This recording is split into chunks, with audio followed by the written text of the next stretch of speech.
Capítulo 2. Los campos de batalla de todos. Parte 1. Al este, un grupo de apóstoles había logrado superar la lluvia de balas y fuego de dragón y alcanzar al ejército de Eli. Se adaptan con rapidez, dijo Kuseli, entrecerrando los ojos ante los apóstoles que llegaban.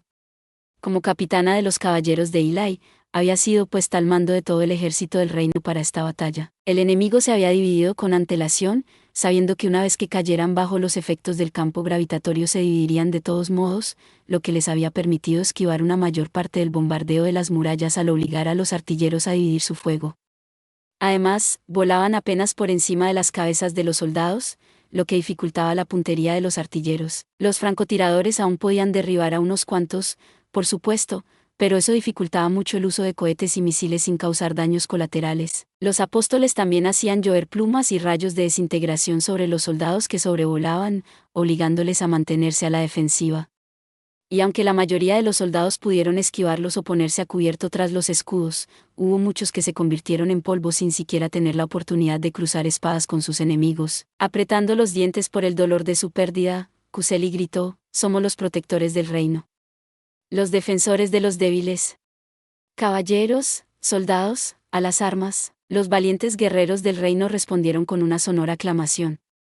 Y un segundo después, los apóstoles se desplomaron por todo el campo de batalla. Como siempre, todos los apóstoles compartían información en tiempo real, por lo que sabían que al menos unos cientos de ellos habían muerto al instante por las diversas trampas que los distintos ejércitos habían preparado en cada uno de sus respectivos campos de batalla. Permitir que unos simples mortales mataran a tantos de ellos era imperdonable, así que una vez más cambiaron de táctica. Después de todo, su abrumador poder no era lo único que hacía a los apóstoles tan mortíferos. «La voluntad de nuestro Señor es absoluta», dijo uno de ellos mientras un joven soldado cargaba contra ella. Entonces, un destello de luz plateada hizo que el apóstol blandiera su claymore horizontalmente, cortando al soldado por la mitad. A continuación, lanzó un corte diagonal con su segunda claymore, decapitando a otro soldado que había intentado acercarse sigilosamente por detrás. Utilizando sus plumas para hacer retroceder al enjambre de soldados que cargaban contra ella, empezó a avanzar lentamente hacia la fortaleza.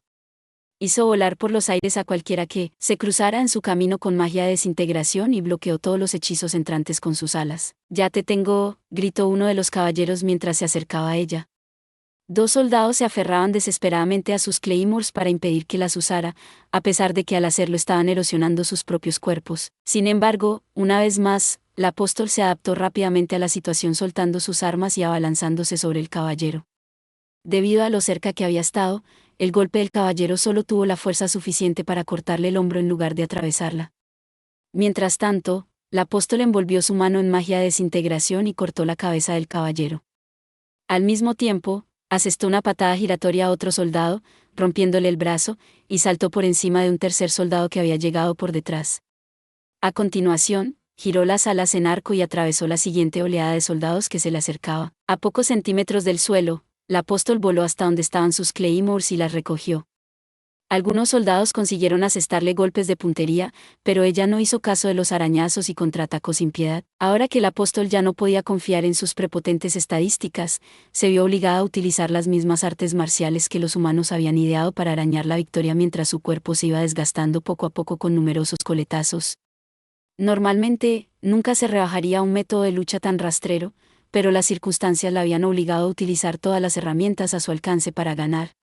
Todos sus compañeros del santuario habían sido masacrados unilateralmente, e incluso la situación en Tortus empezaba a ser desesperada.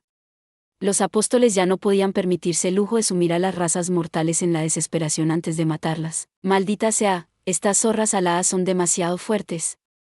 Esta es nuestra segundo rompelímites y todavía nos están empujando. Muere, maldito monstruo, no vacilen». De repente, una fuerte voz resonó en el campo de batalla y la bella comandante caballero saltó para enfrentarse al apóstol.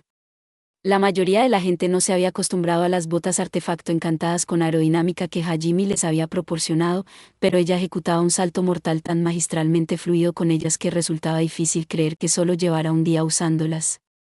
El apóstol fulminó a Kuseli con la mirada, pero entonces una serie de cadenas se enroscaron alrededor de sus brazos mientras unas cuchillas de luz apuñalaban su cuerpo. «Ahora, capitán», gritó el vicecapitán de Kuseli, Komor. Él y un pequeño grupo de caballeros habían lanzado toda la magia de contención que pudieron. Normalmente, eso no le haría nada a un apóstol, pero con la diferencia en sus estadísticas mucho menor, fue suficiente para retenerla durante unos segundos. ¡Ah! Con un enérgico grito de guerra, Kuseli golpeó el pecho del apóstol. Como alguien que había servido en la Guardia Real durante décadas, Kuseli se había entrenado mucho para la lucha en interiores, por lo que sus estocadas eran su habilidad más fuerte con diferencia, y gracias a su precisión y velocidad había conseguido ascender en el escalafón.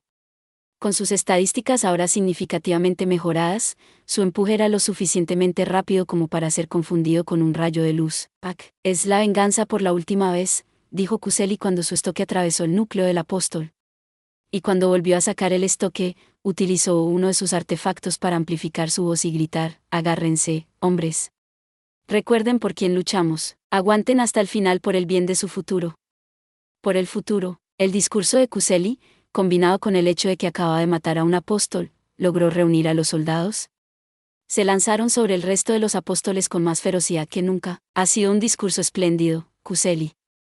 Sin embargo, la séptima legión necesita tu ayuda. Están siendo arrollados por un equipo de 3 apóstoles. Como ordené, Su Alteza», exclamó Kuseli mientras corría hacia su siguiente campo de batalla, gritando órdenes mientras avanzaba. Agarró con fuerza su estoque, recordando cuando un apóstol había invadido el palacio real. Cuando Kuseli llegó al campo de batalla, todos los estudiantes habían sido derrotados y ni ella ni sus caballeros habían podido hacer nada. Ni siquiera habían podido impedir que Liliana se fuera con el apóstol cuando se lo ordenaron. Uf. A pesar de sus caras bonitas, que son bastante las marimachos rambancias, frente a los apóstoles se alzaba una figura gigantesca con músculos que sobresalían de su armadura. De todo su cuerpo salía vapor, y sus ojos emitían un brillo feroz a través de la fina visera de su casco. Al mismo tiempo, sin embargo, su cabello, que salía por un pequeño agujero del casco, estaba atado en 3 coletas con un bonito lazo en cada una. En el suelo, frente a ellos, había una sola apóstol con el pecho hundido y las extremidades dobladas en ángulos extraños. La figura irradiaba una intensa sed de sangre, pero al mismo tiempo parecía hacer todo lo posible por parecer simpática. Era totalmente desconcertante. «Muy bien, ¿quién quiere sentir mi ardiente patriotismo a continuación?», dijeron con un guiño aterrador. Lo siento», dijo uno de los soldados, inclinándose con lágrimas en los ojos a pesar de que la figura había dirigido su guiño a los apóstoles y no a él. Sin embargo, sinceramente, los demás soldados comprendían cómo se sentía.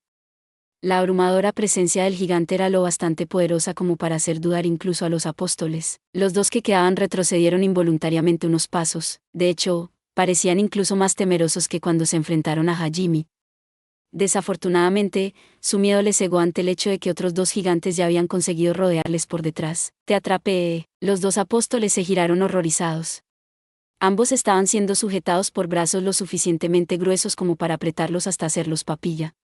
Por supuesto, estos 3 gigantes eran los mismos seres sobrehumanos que Hajime había encontrado tiempo atrás en la ciudad de Brooke. Cristabel y sus amados discípulos. Todos ellos poseían una fuerza inhumana y eran capaces de aplastar con sus brazos incluso a los robustos apóstoles. Los 2 apóstoles se apresuraron a envolver sus cuerpos en magia de desintegración, con la esperanza de convertir a los 2 gigantes en polvo antes de ser aplastados. La armadura que llevaban los gigantes era bastante resistente, y sería una carrera reñida a ver si la armadura cedía primero o lo hacían los apóstoles. Desafortunadamente para los apóstoles, sin embargo, la magia de los gigantes había ganado. ¿Desnudarnos en público? ¡Qué atrevidas! Me gustan las chicas luchadoras, pero ya sabes. Los 2 gigantes apretaron las caras de los apóstoles contra sus pechos sudorosos. Un segundo después, se oyó un horrible crujido y la magia de desintegración que envolvía a las apóstoles desapareció. Entonces, la espalda de los apóstoles también se partió. ¡Uriah! Finalmente, los 2 gigantes hicieron un sáplex a las apóstoles, aplastando sus rostros rotos contra el suelo. Sus cuellos se partieron, y aunque dispararon una andanada de plumas desde sus alas con la esperanza de derribar a los gigantes con ellos, solo consiguieron cortarles la piel. Sonriendo, los gigantes sangrantes atravesaron el pecho de los apóstoles con sus manos. Llevaban unos guanteletes de corte espacial que Hajime había hecho para los luchadores más orientados al combate cuerpo a cuerpo. Luego arrancaron los núcleos de los apóstoles y los aplastaron con sus puños. Mientras lanzaban feroces gritos de guerra, Cristabel se acercó y terminó la frase que habían empezado antes de matar a los apóstoles. «No nos gusta mucho jugar con muñecas», dijeron con otro guiño juguetón.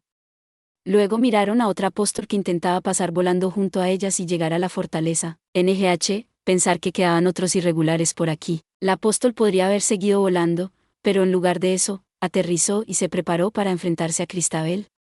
Sostenía sus dos claymores en cruz delante de ella, una postura que Cuselli nunca había visto antes. Por cierto, había más discípulos de Cristabel dispersos entre los grupos de aventureros, y todos ellos estaban causando el mismo impacto en el campo de batalla. Y, por supuesto, como todos los apóstoles compartían información, veían con todo lujo de detalles el espantoso destino de sus compañeras a manos de los gigantes. De hecho, la razón por la que este apóstol estaba adoptando una postura tan defensiva era porque había visto lo que le ocurría a cualquiera que fuera atrapado por Cristabel y sus discípulos. ¿Bailamos, muñequita? Todavía no me he hartado de dar abrazos, proclamó Cristabel mientras extendía los brazos y avanzaba lentamente hacia el apóstol. Al ver aquello, Cuselli activó su comunicador y dijo: Su Alteza. La séptima legión va viento en popa. ¿Hay algún otro lugar que necesite mi ayuda? Estaba claro que aquí no la necesitaban. Gracias por ver. Si te gustó este contenido, no olvides darle like, compartir y suscribirte para más videos similares. Nos vemos en el próximo video.